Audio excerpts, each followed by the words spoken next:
Pensa só, se a internet colocou o mundo inteiro numa tela na nossa frente, a realidade virtual está começando a nos colocar dentro desse mundo. A gente vai explorar hoje por que o VR, a realidade virtual, é muito mais do que só um joguinho ou entretenimento. Na verdade, é o próximo passo super lógico na democratização que a internet começou lá atrás. Ok, vamos parar um pouquinho e pensar nessa frase. Ela é a base de tudo que a gente vai conversar hoje, sabe? Representa uma mudança, gigantesca. A gente deixa de ser só um espectador da informação para virar um participante ativo na experiência. É uma transformação e tanto. E aqui está o nosso mapa da conversa. A gente começa falando da internet e como ela democratizou a informação. Depois, vamos entender onde ela, digamos, não dá conta do recado. E aí, a gente vai ver como a realidade virtual surge como uma resposta, criando uma nova democratização, a da experiência. E claro, vamos trazer tudo isso para a realidade do Brasil e dar umas piadas no que vem pela frente. Primeiro, vamos combinar. O que a internet fez foi revolucionário. Ela mudou completamente o acesso ao conhecimento, virou uma infraestrutura global e, com isso, quebrou o monopólio da informação que antes ficava na mão de pouquíssimos centros de poder. A metáfora é perfeita. Pensa assim, antes o conhecimento de ponta estava trancado em prédios, sabe? Bibliotecas, universidades, grandes instituições. Era um lugar físico que você tinha que ir.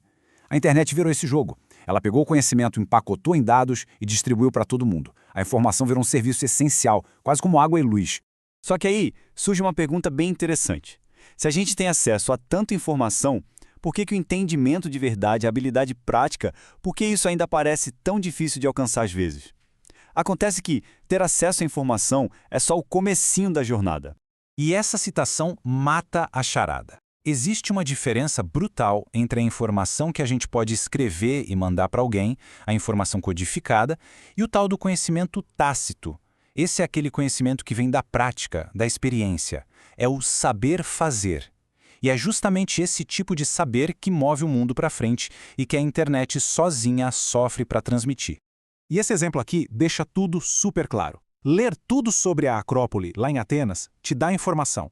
Você passa a saber que ela existe, sua história, etc. Agora, caminhar por aquelas ruínas, mesmo que virtualmente, sentir a escala, o espaço, isso é outra coisa. Isso é experiência. É a diferença entre saber sobre algo e começar a entender de verdade como é. A informação explica, mas a experiência que transforma. E é aqui que a gente faz a transição para a realidade virtual. Ela não é uma invenção que surgiu do nada, isolada. Pelo contrário, ela aparece como uma resposta exata para essa limitação da informação pura, tirando a gente da frente da tela e jogando para dentro da cena.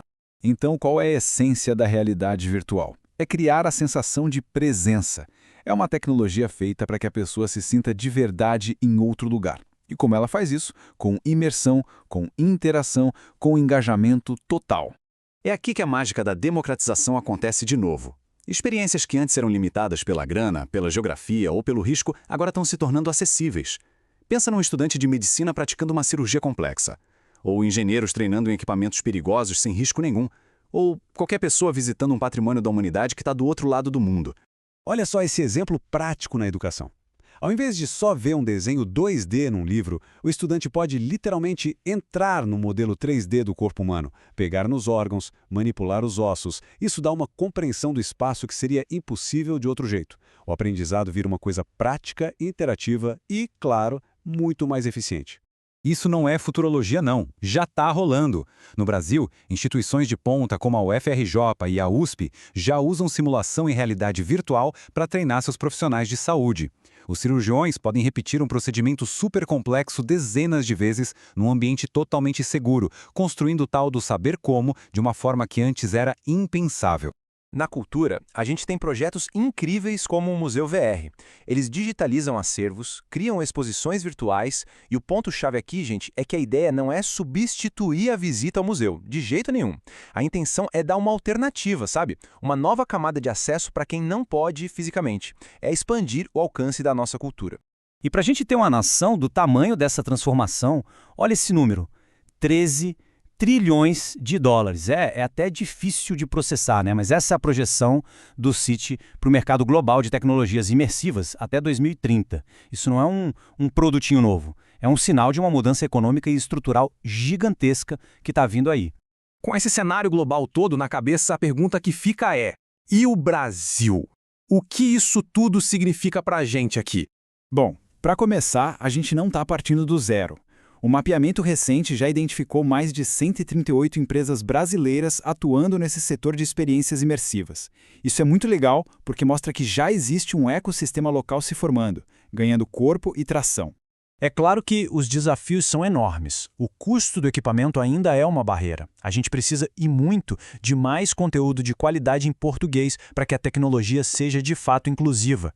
E talvez o mais importante de tudo é preciso criar novos modelos pedagógicos e incentivar a colaboração entre áreas diferentes, design, computação, educação, para a gente aproveitar o melhor dessas ferramentas sem criar ainda mais desigualdade.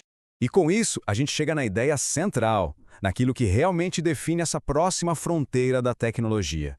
Esse quadro aqui resume tudo perfeitamente. A internet nos deu a democratização da informação. Foi o acesso aos dados, o saber que. A realidade virtual, por sua vez, está começando a nos dar a democratização da experiência. É o acesso à prática, o saber como. São dois lados da mesma grande moeda da revolução digital. E isso tudo nos deixa com uma pergunta para a gente levar para casa. Pensa bem, aprender sobre a história da arte, treinar para uma profissão de risco, explorar as maravilhas do mundo. Quais dessas experiências deveriam ser um privilégio só para quem pode pagar uma passagem de avião ou um laboratório caríssimo? E quais deveria ser um direito de todos? A tecnologia, pela primeira vez, está começando a nos dar uma escolha. No fim das contas, a grande revolução não é sobre o aparelho, sobre os óculos. É sobre a possibilidade de criar um mundo onde aprender, visitar, treinar, explorar não seja mais um privilégio físico ou geográfico. Depois de democratizar o conteúdo, a gente está começando a democratizar o próprio estar lá. E isso, de verdade, muda tudo.